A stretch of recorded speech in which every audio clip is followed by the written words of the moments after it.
Well, a good Sunday to you guys. I'm going to be making a beef stew for supper tonight. And one of the things I've always wanted to do is adapt this Dutch oven. This is a cast iron Dutch oven, and I got specifically to cook on my green egg grill because it fits down inside there really nicely. But one of the things I don't like about it, this is a Dutch oven designed to use on a campfire, so it has a rim here around the lid, and that's so you can pile coals on top and get heating from above. It's something I really don't do, so it's just a lid for me. And the other thing that it has, besides this wire bale handle, which I have taken off, because I tend to want to lift it out by these two handles here. And one other thing are these feet. These feet do not allow me to sit this in my grill because these always want to go through the slots in the grate, and I would rather it had been flat bottomed. And this one, believe it or not, got it at Harbor Freight several years ago, and I have used it, but I always have to get it just perfectly positioned to where it doesn't want to tilt on me. So I decided before I go to use this evening for supper, I'm taking these feet off of here. So it's all cast iron, so I don't see it being much of a problem. This stuff saws out pretty good, but I'm just going to freehand saw these feet off, and then I'll carry it over to the belt grinder and just grind them down slowly and get them flat. And rub them with some oil and before I cook with it, and the new shiny spots will season in just fine. So that is going to be my little project for this Sunday, besides using this to make a beef stew tonight for supper. So this is a little setup I came up with. I just had this lightly clamped and just have this down here so it doesn't scar my bench top. But this little Sawzall makes pretty short work, and the cast iron cuts really easily. And I'm just going to mount up a really coarse 36 grit belt and just grind these little bosses down till they're flush, and short work of it.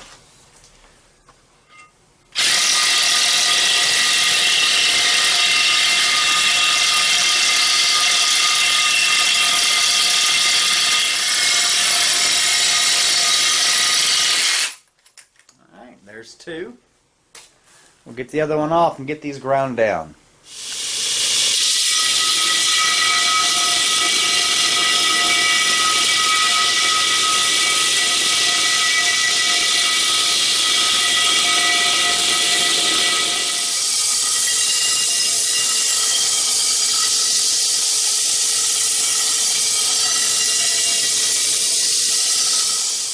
Okay, so after a little bit of hand grinding, and then just grinding over there on the belt sander, I have it all pretty even, and now you can see a dark ring around where each leg used to be, and that is just where the metal comes in before it took off on this boss. And I'm not going to try to take these out because this is flush with all the surrounding area, and it's cast iron anyway. It's kind of imperfect to start with.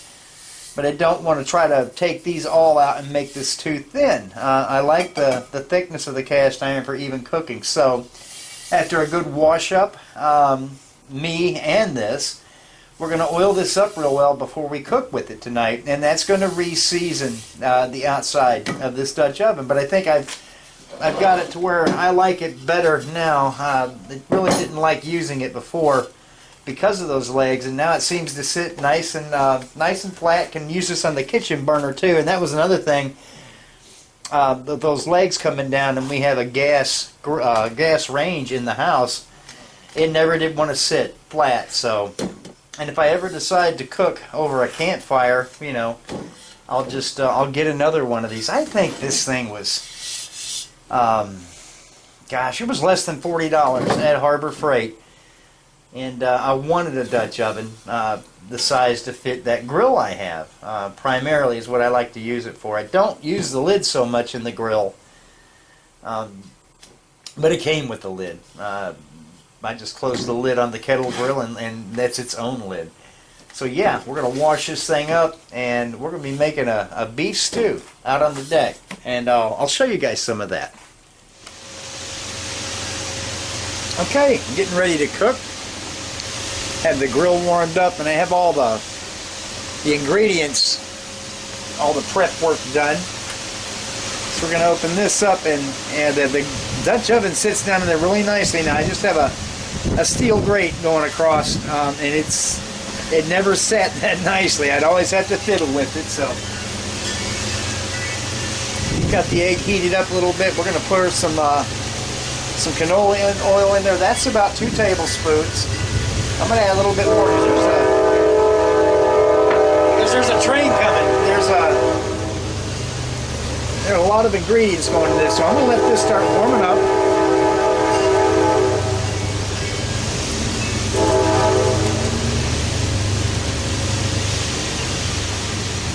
I'm going to let this rise up to about 400 degrees and put the meat in first and sear it. Then we'll start layering the ingredients in there.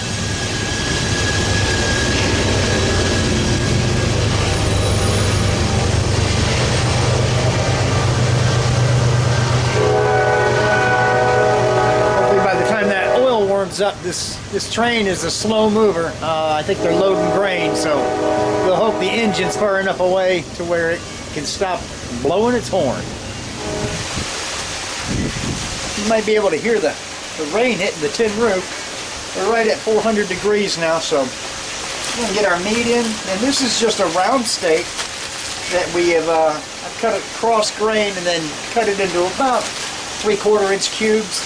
And have just tossed it in some seasoned flour, whole wheat flour. This stew's going to have a gravy base, so we're going to go ahead and open the egg and get this in there to sear. And we're going to let this cook, toss it around for just a couple of minutes.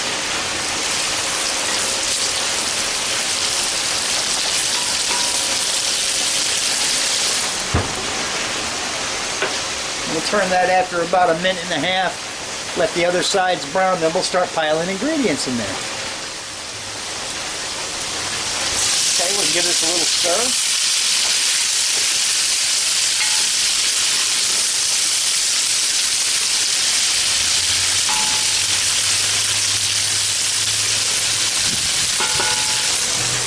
And it already smells good. Cheers to you guys.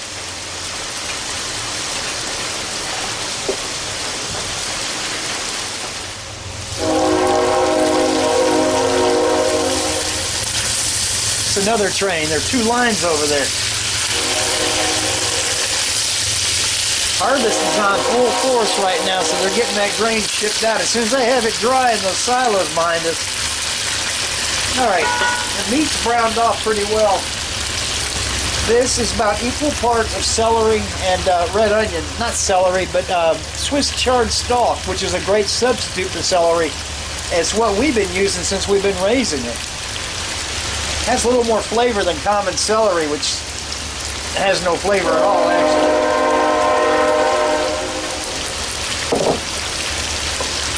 This is 2 tablespoons of minced garlic.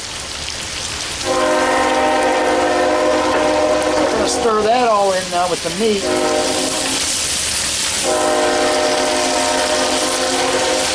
And once you put a vegetable in there like onions and the chard stalk, it adds a moisture, and this is when you start scraping the bottom of the pan, working those little bits back up into the mix. That's where all the intense flavor is. Alright. We're going to let that go until those onions soften. We're going to cut the heat just a little bit now. You just do that by shuttering your top, shuttering your bottom. We're going to let this temperature even out at around 325 eventually. And the way to cool off a green egg is just raise the lid, let some heat escape, and then go right back down, and you'll get your fire down. Another thing I'm going to add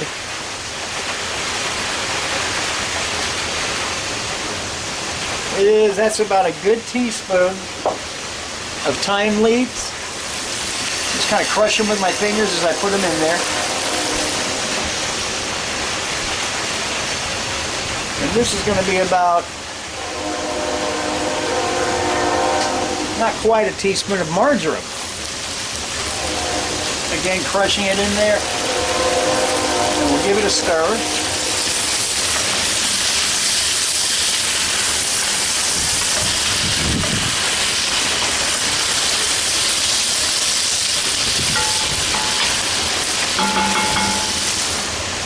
Alright, now we're going to let the onions and those charred stems soften up just a little bit, and we'll move on to the next layer.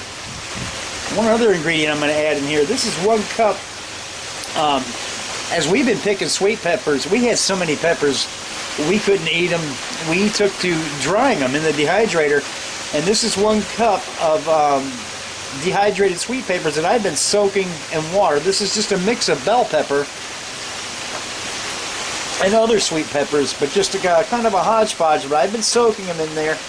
So now's a good time to go ahead and get them into the mix. And I'll tell you, when you dehydrate them, even hot peppers, reconstitute them just a little bit before you start cooking with them, and they don't lose any of their flavor. I really like them that way. Get this well mixed in. Now we're going to let this stuff cook. One thing I haven't done is season anything yet.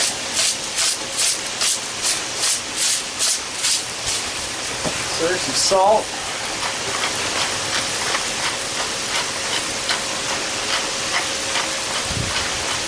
Black pepper. Back down. Get some of these dishes taken in, and next we'll be putting on some potatoes and carrots in here.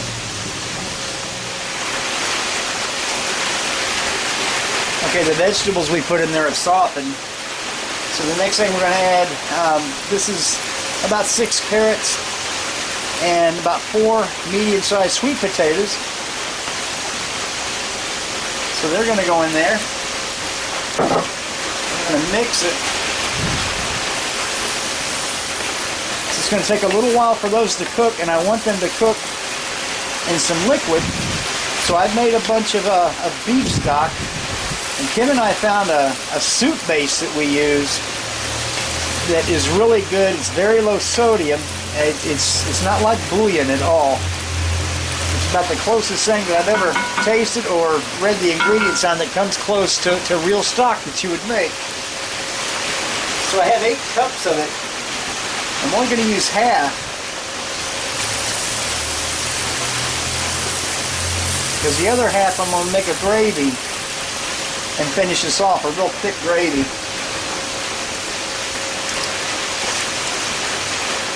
So I'm taking the rest of that back inside.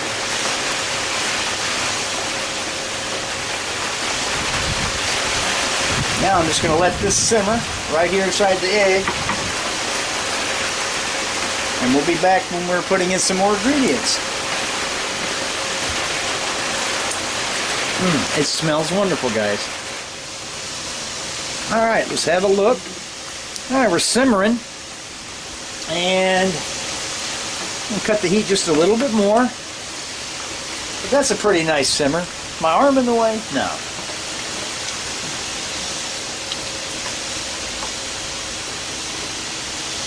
Alright. Now I'm going to busy myself in the kitchen making a really thick gravy to put in here and thicken the rest of this stuff up. We've got a little bit of a gravy consistency due to the flour we coated the meat in, but I'm just tapping these larger pieces of potato with my spoon, and I still feel like they're undercooked. And you get a touch like that when you cook a lot. You can kind of feel that. We're going to close this again and let it do its thing. And we're going to go make the final layer, which is a gravy with mushrooms and a little bit of fresh parsley. We're using fresh out of the garden for most of the stuff in this stew. So, yeah, we'll be back when it's time to put the final layers on. Okay, I'm waiting for the gravy in there to come up to a boil so it'll thicken up. And just to show you guys what's been going on in my world, I've doubled the length of that fence back there. Kind of been busy with all of that. and have a couple of projects going on in the shop on the woodworking side, making some shelves for Kim for her office area, for a lot of books that we have just kind of in piles and stacks. And obviously I've got that cabinet to finish, and I'm pretty delinquent on my YouTube videos, and I apologize for that, guys. I know I've been watching your videos when I can and commenting, and I will get back into the swing of things here very soon. But I've been adding some posts. I don't know if you can see them against the background of that fence. There's some 4x4 supports on this side, and of course the chain link that we've bolted them to on the other side gives it a double support, and the ground falls away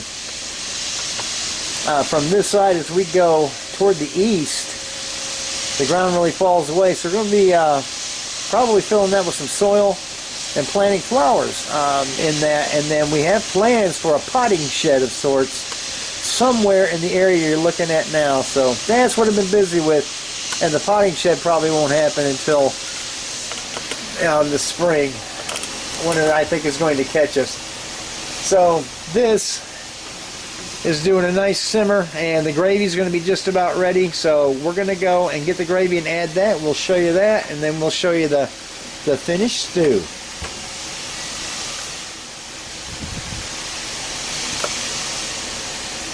Okay, while the gravy's in there, it is boiling now. It's simmering, and I'm letting it thicken. So I'm going to put my last 2 layers in here before I add the gravy, and this is just a bunch of chopped portobello mushrooms. Just a rough chop, and I want them all to go in there. So in they go. This is about a cup of fresh chopped parsley out of the garden. So in that goes. And what we use for stock is this stuff, and it has no MSG, no gluten, and very low sodium. Has some very good nutritional information here. I don't know if you can see that, but this is my preferred stuff. When I make soup base or stock, this is what I turn to. And they have this in beef, chicken, and ham, and it's all equally good. If you can find this, we get this online kind of in bulk now. But I love this stuff. It's really good. So before I stir this stuff in, I'm going to go ahead and add a final layer of seasonings.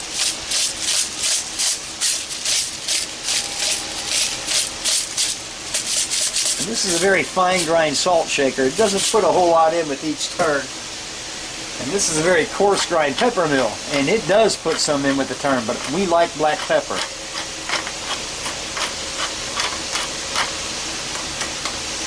There we go. I'm going to stir these things in there.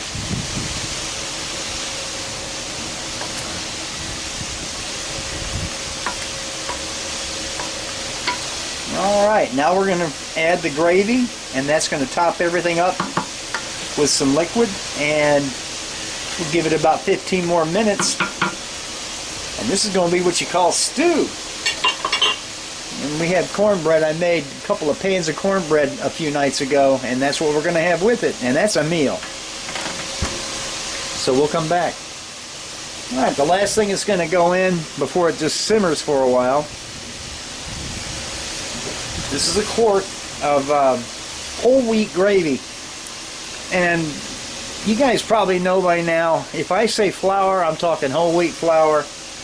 And if I say oil, I'm talking canola oil. Conventional oils and butter, things like that, are out of my life, and I have found good substitutes. And if some of you guys are getting into your mid-50s like I am, it might be time to start thinking about your heart before you're made to think about your heart, like was my case. So in that goes, and I'm just taking my little wooden spatula here, and I'm going over the bottom of the pan, and I'm not feeling anything there, but you want to do this just to make sure any bits that are stuck to the bottom of that pan get floated up, because that is the intense flavor. That's one of the keys to cooking. Plus, if you deglaze your pan this way, when you add liquid, it makes cleanup a breeze. So as you see, I really don't need a lid on this green egg at all, because the lid is the lid. And we don't get a lot of evaporation. So we've got a good cold bed under there. This is coming up to a gentle simmer, so we're going to close the lid, shutter the heat down, and this can come up to a very low simmer for about another 15 minutes to a half hour. You really can't overcook it at this point. And it's going to be supper. So we'll come back when we're dishing it up. Well, if I had turned this camera on 30 seconds ago, you would have not been able to hear me over the rain hitting the roof. It came down pretty hard here for about 5 minutes, but it has moved on. So here we are to this point, and I know it's dark and you can't see it, and it looks like I just fogged up the camera lens. There we go. But yeah, this has turned into a very nice stew, and we're getting ready to carry it into the house. Thank you, hon. That's Kim holding a flashlight on the stew. But we're gonna bring this into the house and show you guys bowling it up with some hot cornbread. So hang on, we'll be right back. Well, there it is, straight off the grill, and it is just right. We're heating up some cornbread right now, and we're going to serve this up in some bowls. I'm telling you fellas, this is all good. Out we zoom. This is going to be hot on your hands, so.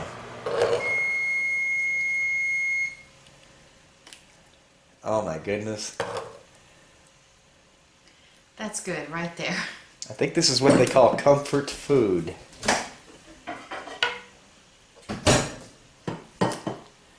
This stew is not long for this world at all.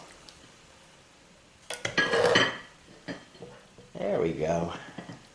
Is that one yours? Yes, this one's mine. And this is your plate. Just a simple beef stew.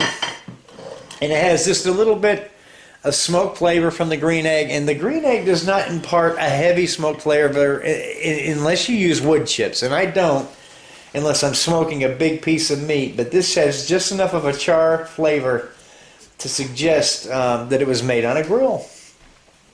And that is it. So we cut the feet off this thing and made it more useful. And it was. And it did a great job. And the bottom is seasoned now. So there we are. The maiden voyage on the new Dutch oven. And that's my phone. Did you plan that? Hope you guys had a good Sunday dinner. This is ours, and we'll see you in the next video. Thanks a lot, guys.